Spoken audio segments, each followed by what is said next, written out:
ஏன்னா தைரியமா தோல்வினா நாங்க மாறுவதி ஆமாங்க நாங்க தோத்துட்டோம் அப்படின்னு நாங்க வந்துடுவோம். ஆனா சூழ்ச்சியாலையும் துரோகத்தாலையும் எங்களை வீட்டும் போதுதான் அந்த கோபமும் ஆத்திரமும் எங்களுக்குள்ள வருது. விருதுநகர் மக்களவை தொகுதியில் போட்டியிட்டு 4379 வாக்குகள் வித்தியாசத்தில் காங்கிரஸ் வேட்பாளரிடம் தோல்வியடைந்த தேமுதிக வேட்பாளர் விஜய பிரபாகரன் வாக்களித்த மக்களுக்கு நன்றி தெரிவித்தார். விருதுநகர் தொகுதி மக்கள், நீங்கள் எனக்கு ஒரு மிகப்பெரிய ஒரு அடையாளத்தை கொடுத்திருக்கீங்க. நிச்சயமாக இந்த அடையாளம் வாழ்நாள் முழுவதும் மறக்க மாட்டேன்.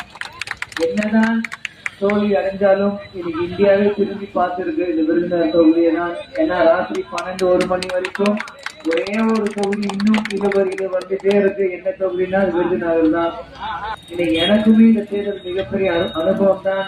அதனால இது என்னோட முடிவல்ல, இதுதான் என்னோட ஆரம்பம். தோல்விதான் வெற்றி முதல் படிக்கட்டுன்னு சொல்லுவாங்க. நிச்சயம் இது நம்ம வெற்றி பெற்ற ஒரு தொகுதிதான். ஆனா நான் இப்ப எதுவும் பேசி அரசியலாக்க விரும்பல.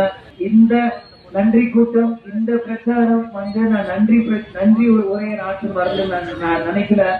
2026 தேர்தலில் முதல் பிரச்சாரம் இந்த விருதுநகர் தொகுதியிலிருந்து ஆரம்பிக்கிறதா நான் நினைச்சு உள்ள வந்திருக்கேன். அதனால நிச்சயமாக எங்களோட வருங்காலம் பொற்காலமாக தான் இருக்கும். எத்தனையோ தோல்விகளை பார்த்திருக்கோம். இந்த தோல்வியை கண்டு பயந்து ஓடுற கட்சி தேமுதிக அஇஅதிமுக இல்ல. நிச்சயமாக ஏன்னா தைரியமா தோல்வினா நாங்க மாறுவதி ஆமாங்க நாங்க தோத்துட்டோம் அப்படின்னு நாங்க வந்துடுவோம். ஆனா சூழ்ச்சியாலையும் துரோகத்தாலையும் எங்களை வீட்டும் போதுதான் அந்த கோபமும் ஆத்திரமும் எங்களுக்குள்ள வருது.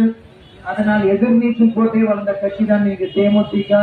இன்னைக்கு கேப்டன் எங்களோட இல்லைனாலும் அவரோட குழந்தைகள், அவரோட தைரியம் இன்னைக்கு ஒவ்வொரு தொண்டர்களுக்குள்ளேயும் இன்னைக்கு இருக்கு. அதனால் நிச்சயமாக எங்களோட காலம் பொற்காலமான காலமாக இருக்கும். எதை பற்றி நாங்க பயப்படல.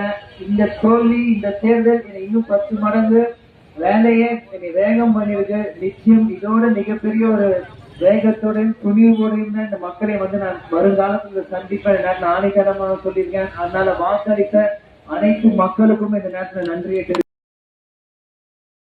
செய்திகளை உள்ளது உள்ளபடி தெரிந்து கொள்ள ரெஃப்ளெக்ட் நியூஸை சப்ஸ்கிரைப் பண்ணுங்க.